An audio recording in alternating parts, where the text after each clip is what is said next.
ವಿಶೇಷ ಕಾರ್ಯಕ್ರಮಕ್ಕೆ ಮತ್ತೊಮ್ಮೆ ತಮಗೆಲ್ಲ ಸ್ವಾಗತ. ಇಲ್ಲಿ ತನಕ ನೋಡ್ತಾ ಇದ್ವಿ ಯಾವ ರೀತಿ ರಹಸ್ಯ ಕಾರ್ಯಾಚರಣೆ ಆಯಿತು ಅನ್ನೋದ್ರ ಬಗ್ಗೆ. ಅದರ ಮುಂದಿನ ಭಾಗ ಏನು, ಯಾಕಂದ್ರೆ ಅವ್ರು ಹೇಳ್ತಾ ಇದ್ರು, ರಮೇಶ್ ಗೌಡ್ರ ಹೆಸರು ಹೇಳ್ತಾರೆ.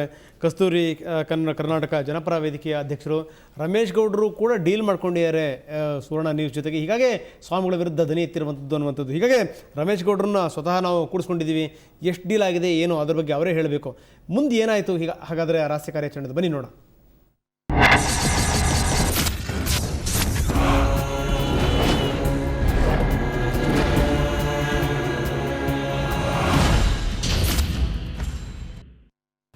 ನೀವಿದ್ದೀರಾ ಅಂತ ಹೇಳಿ ನಿಮ್ಮ ಜೊತೆಗೆ ಶ್ರೀಧರಣ್ಣ ಇದ್ದಾರೆ ಅಂತ ಹೇಳಿದ್ದಾನೆ. ಅಗ್ನಿಶ್ರೀಧರ್ ನಿಮ್ಗೆ ನೀವು ಹುಡುಗಾಟನ ಅಂತ ಹೇಳಿದಾಗ ನನ್ನೆದನೆ ಒಂದ್ ಸ್ವಲ್ಪ ಈಗ ಅವ್ರ ಮನೆಯಲ್ಲೇ ಡಿಸ್ಕಸ್ ಆಗಿದ್ದು. ಅಂದ್ರೆ ನಿಮಿಷ ಬರಲಿಲ್ಲ. ನಿಮಿಷ ಮಾತ್ರ ಪರ್ಸ್ನಲ್ ಆಗಿ ನಾನು ತಗೊಂಡೆ. ಯಾರು ನಿಮಿಷ ಯಾವುದೇ ಕಾರಣಕ್ಕಲ್ಲಿ ಎಲ್ಲೂ ಪ್ರಸ್ತಾಪ ಆಗಿಲ್ಲ. ಅಣ್ಣ ನಾವು ಜೊತೆಯಲ್ಲಿ ಇದ್ದೀವಿ ಅಂತ ಈತ ಹೇಳಿದ್ಮೇಲೆ ಆಯಿತು ಒಬ್ಬನ ಕರಿ ಅದು ಬೇರೆ ಸಪ್ರೇಟಾಗಿ ಅವ್ರು ಏನು ಡಿಮ್ಯಾಂಡ್ ಮಾಡ್ತಾರೋ ನಾನು ಅವ್ನು ಪರ್ಸ್ನಲಾಗಿ ಕೂತ್ಕೊಂಡು ನಾನು ಮಾತಾಡಿ ಅದೇನು ವ್ಯವಸ್ಥೆ ಮಾಡಿಸ್ತೀನಿ. ಸರಿ, ನೀವು ಹೇಳಿದಾಗ ಅಲ್ಲಲ್ಲ ಎಲ್ರದ್ದು ಹೇಳ್ದ. ಇವಾಗ ಕನ್ನಡ ಪಡೆಗಳು ಅವ್ರದ್ದು ಅವರು ಮಠಗಳು ಆದಿಚುಂಚನಗಿರಿ ಶ್ರೀಗಳು ಸುಮ್ಮನೆ ಬಿಡ್ತಾರೆ. ಇಲ್ಲ ಸಾಹೇಬ್ರು ಅವ್ರು ಏನು ಮಾಡ್ತಾರೆ, ಅವ್ರದ್ದೆಲ್ಲ ಮಾತಾಡ್ಕೊಂಡು ಇದು ಮಾಡ್ಕೊತಾರೆ. ಅದ್ರದ್ದು ನೀವು ಸ್ವಾಮಿಗಳು ನೀವು ಇವತ್ತು ಬೇರೆ ಯಾವ ಸ್ವಾಮಿಗಳು ಇವಾಗ ನಾವು ಒಬ್ರು ಬಿಟ್ರೆ ಬೇರೆ ಯಾರು ಬಂದಿಲ್ಲ. ಆ ಮೀಟಿಂಗ್ ಯಾರ ಮನೆಯಲ್ಲಿ ನಡೀತು ಅನ್ನೋದನ್ನ ಈಗಲೇ ಹೇಳೋದು ಬೇಡ. ಅದಕ್ಕೂ ಒಂದು ಟೈಮ್ ಬರುತ್ತೆ. ಆದ್ರೆ ಅವರು ತುಂಬಾ ದೊಡ್ಡ ಮನುಷ್ಯರು ಅಂತ ಗುರುತಿಸಿಕೊಂಡಿರೋರು ಅನ್ನೋದು ಮಾತ್ರ ನಿಮಗ್ ಗೊತ್ತಿರಲಿ. ಅಷ್ಟು ದೊಡ್ಡ ಲೆವೆಲ್ನಲ್ಲಿ ಡೀಲಿಂಗ್ ನಡೀತಿದೆ. ನೀವೊಬ್ರು ಯಾಕೆ ಪ್ರತಿಭಟನೆ ಅದು ಇದು ಮಾಡಿ ರಕ್ತ ಸುಟ್ಕೋತೀರಾ? ಬರೋವಷ್ಟು ತಗೊಂಡು ಸೈಡಿಗೆ ಸರಿದು ಬಿಡಿ ಅನ್ನೋದು ಟೋಕನ್ ಮುನಿರಾಜು ಉದುರಿಸಿದ ದಾಳ. ಜೊತೆಗೆ ರೋಲ್ ಕಾಲ್ ಸಂಘಟನೆಗಳವರ ಜೊತೆ ನಿಮ್ಮನ್ನ ನೋಡಿ ನನಗೆ ಬೇಜಾರಾಯ್ತು ಅನ್ನೋ ಕಳಕಳಿ ಬೇರೆ. ನಾನು ಇಷ್ಟಕ್ಕೂ ನಾನು ಮಾತಾಡ್ತಾ ಇರಲಿಲ್ಲ, ನಾನು ಬರ್ತಿರ್ಲಿಲ್ಲ. ದೊಡ್ಡವ್ರ ಅಪ್ಪನೇನೂ ಇತ್ತು. ಹೌದು, ನೋವು ಎಷ್ಟಾಗ್ತದೆ ಅಂತಂದರೆ ಈ ನೋವುಗಳು ಮುನಿಯಣ್ಣ ನನ್ನವನಲ್ಲ ಅಂತ ಒಪ್ಕೊಳ್ಳಿ, ನಾನು ಪೇಟ ಬಿಚ್ಚಾಕ್ಬಿಡ್ತೀನಿ ಅಂತ. ಕರೆಕ್ಟು. ನೀವು ಮಾತಾಡಿದ್ದೆಲ್ಲ ಸತ್ಯ. ಅವ್ರು ಮಾಡಿರೋದು ಭಾರಿ ತಪ್ಪು. ಇದರಲ್ಲಿ ಏನಾಯಿತು ಅಂದರೆ ನಿಮ್ಮ ಹೋರಾಟ ಭಾರಿ ಒಂದು ಕಾನ್ಸೆಪ್ಟ್ ಚೆನ್ನಾಗಿದೆ. ನಮ್ಗೆ ಅದ್ರ ಬಗ್ಗೆ ನಾನು ಹೇಳ್ಬೋದು, ಆ ಮಾತಿಲ್ಲ. ನೀವು ಈ ಕನ್ನಡ ಸಂಘಟನೆಯವ್ರ ಜೊತೆಲಿ ಸೇರಿದ್ದೇ ದೊಡ್ಡದು. ನಿಮ್ಮ ಯಾಕೆಂದರೆ ನಾನು ವೈಯಕ್ತಿಕವಾಗಿ ನನ್ನ ವೆಲ್ವಿಷರ್ ಆಗಿ ನನಗೆ ನಮ್ಮ ಮೇಲೆ ಅಪಾರವಾದ ಗೌರವ ಇದೆ. ಅಲ್ಲ, ನನಗೆ ಮುನಿಯಣ್ಣ ಐತಿ, ನನಗೆ ನಿಮ್ಮಲ್ಲಿ ಇಲ್ಲ. ನಾನು ಹೇಳೋದೇನೆಂದರೆ ಅವನು ಯಾರೇ ಇರಲಿ ಏನೇ ಇರಲಿ, ಒಬ್ಬ ಕಾವಿ ಹಾಕ್ಕೊಂಡು ಅವ್ನು ತಪ್ಪು ಮಾಡಿದ್ದಾನೆ. ಅವನು ನಿಮ್ಮ ಹೋರಾಟ ನೀವು ಕೇಳೋದ್ರಲ್ಲಿ ಹಕ್ಕಿದೆ. ಬಟ್ ನೀವು ಒಂದೇ ಒಂದು ಈ ಸಂಘಟನೆಯವ್ರ ಜೊತೆಲಿ ಸೇರಬಾರ್ದಾಗಿತ್ತು. ಸಂಘಟನೆಯವ್ರದ್ದು ಏನಂದರೆ ಯಾವನೋ ಚೀಟಿ ದುಡ್ಡು ಕೊಟ್ಟಿಲ್ಲ ಅವನು ಹಿಡ್ಕೊಳ್ಳೋದು, ಮೀಡಿಯಾದಲ್ಲಿ ತೋರಿಸ್ಕೊಳ್ಳೋದು, ಈ ಒಂದು ಅಪಪ್ರಚಾರ ಅವ್ರ ಮೇಲೆ. ಈ ಕನ್ನಡಕ್ಕೋಸ್ಕರ ಅವ್ರು ಏನಾದ್ರು ಹೋರಾಟ ಮಾಡಿದರೆ ಪರವಾಗಿಲ್ಲ. ಇವತ್ತೊಂದು ದಿನ ಬರೇ ಒಂದು ಯಾವುದೋ ಒಂದು ಸಂಘಟನೆ ಕನ್ನಡ ಸಂಘಟನೆ ಅಂತಾರೆ, ಅವರು ಬರೇ ಕಮರ್ಷಿಯಲ್ ಆಗಿಬಿಟ್ಟವ್ರೆ. ನಿಮ್ಗೆ ಇರೋ ಗೌರವ ಏನಿದೆ, ನಿಮಗೆ ಒಂದು ಗೌರವ ಇರೋದು ನಿಮಗೆ ಗೊತ್ತಿಲ್ಲ, ನಮಗೆ ಗೊತ್ತಿದೆ. ಆ ಒಂದು ವ್ಯವಸ್ಥೆಯಲ್ಲಿ ನೀವು ಹೋಗ್ಬಾರ್ದಾಯ್ತು. ಈಗ ನಿಮ್ಮಲ್ಲಿ ದೊಡ್ಡ ಸ್ವಾಮಿಗಳು ಬುದ್ಧಿಗಳ ಜೊತೆಯಲ್ಲಿ ಸುಮಾರು ಶಿಷ್ಯರಿರ್ತಾರೆ. ಅಲ್ಲೆಲ್ಲ ಇದ್ದಿರೆ ಅವ್ರನ್ನ ಇಟ್ಕೊಂಡೇ ನೀವು ಒಂದು ಹೋರಾಟ ಮಾಡಿದರೆ ಅದಕ್ಕೊಂದು ರೂಪ ಇರೋದು. ಒಳ್ಳೆ ಮಗನೇ ನೀನು ಮಾಡ್ತಾ ಇರೋ ತಪ್ಪು ಅಂತ ನೀವು ಕೇಳೋಕೆ ನಿಮ್ಗೆ ರೈಟ್ಸ್ ಇದೆ. ಬಟ್ ಇವ್ರ ಜೊತೆಲಿ ಹೋದ್ರಲ್ಲ ನಮಗೆ ಸ್ವಲ್ಪ ಬೇಜಾರಾಯಿತು. ಅಲ್ಲಲ್ಲ, ನಾನು ಬೇರೆ ಏನಿಲ್ಲ. ಯಾಕೆಂದರೆ ನಿಮಗೆ ಒಂದು ಗೌರವ ಇದೆ, ಒಂದು ಸ್ಥಾನ ಇದೆ, ಎಲ್ಲ ಇದೆ. ಕೆಲವ್ರು ಏನು ಗೊತ್ತಾ, ಸಂಘಟನೆ ಅವ್ರದ್ದು ಒಂದು 10 ಜನ ಸೇರ್ಕೊಳ್ತಾರೆ, ಒಂದು ರಿಜಿಸ್ಟ್ರೇಷನ್ ಮಾಡ್ಕೊಳ್ತಾರೆ. ಬೆಳಿಗ್ಗೆ ಎದ್ದರೆ ಇದೇ ರೋಲ್ ಕಾಲ್. ಸಂಘಟನೆ ಅವ್ರದ್ದು ಒಂದು 10 ಜನ ಸೇರ್ಕೊಳ್ತಾರೆ, ಒಂದು ರಿಜಿಸ್ಟ್ರೇಷನ್ ಮಾಡ್ಕೊಳ್ತಾರೆ. ಬೆಳಿಗ್ಗೆ ಎದ್ದರೆ ಇದೇ ರೋಲ್ ಕಾಲ್. ಸಂಘಟನೆ ಅವ್ರದ್ದು ಒಂದು 10 ಜನ ಸೇರ್ಕೊಳ್ತಾರೆ, ಒಂದು ರಿಜಿಸ್ಟ್ರೇಷನ್ ಮಾಡ್ಕೊಳ್ತಾರೆ. ಬೆಳಿಗ್ಗೆ ಎದ್ದರೆ ಇದೇ ರೋಲ್ ಕಾಲ್.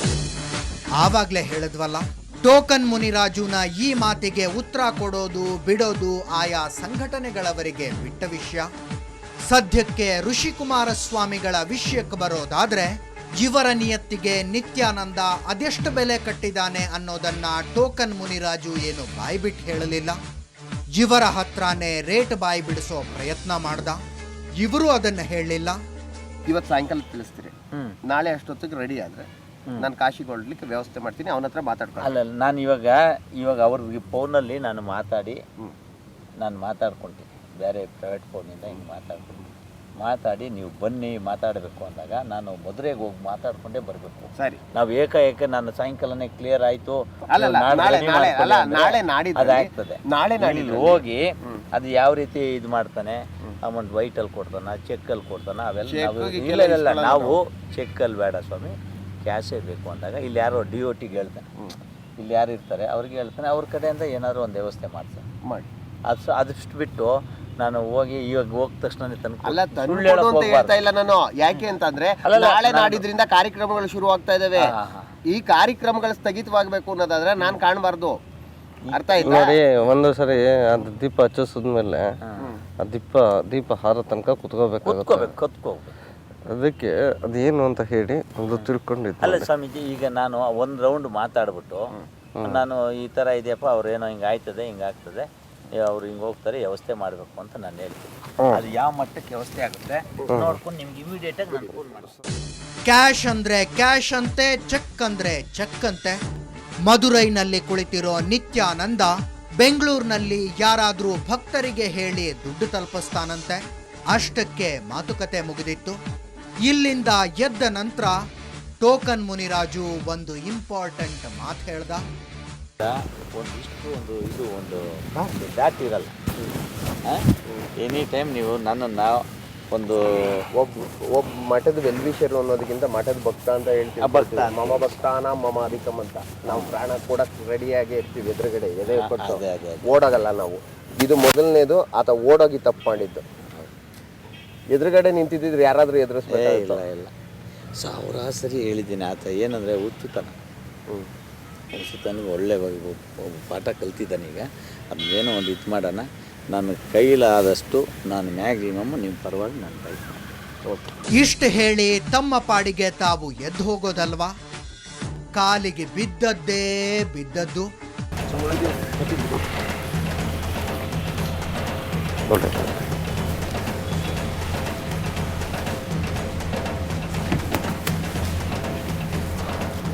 ಶಿವ ಬಿಡ್ರೋ ಪುಣ್ಯಾತ್ಮರ, ಬಿಡ್ರಿ. ಕಾವಿ ಬಟ್ಟೆ ಕಂಡು ಬಿಟ್ರೆ ಶಿರಸಾಷ್ಟಾಂಗ ಹಾಕಿಬಿಡ್ತೀರಲ್ಲ. ಅವರು ಯಾವ ಸ್ವಾಮಿನೂ ಅಲ್ಲ, ನಮ್ಮ ರಿಪೋರ್ಟ್ರು. ನೆಕ್ಸ್ಟ್ ಟೈಮ್ ಎಲೆಕ್ಷನ್ಗೆ ನಿಲ್ಲೋವಾಗ ಮಠಕ್ಕೆ ಬಂದು ಆಶೀರ್ವಾದ ತಗೊಂಡು ಹೋಗ್ತಾನಂತೆ NR ಮೊಹಲ್ಲಾದ ನಂಜುಂಡ. ಯಾವ ಮಠಕ್ಕೆ ಬರ್ತಾನೋ ಏನೋ. ಮತ್ತೆ ಈ ಸ್ವಾಮಿಗಳ ಆಶೀರ್ವಾದ ತಗೋಬೇಕು ಅಂದ್ರೆ ಸುವರ್ಣ ನ್ಯೂಸ್ ಆಫೀಸಿಗೆ ಬರಬೇಕು.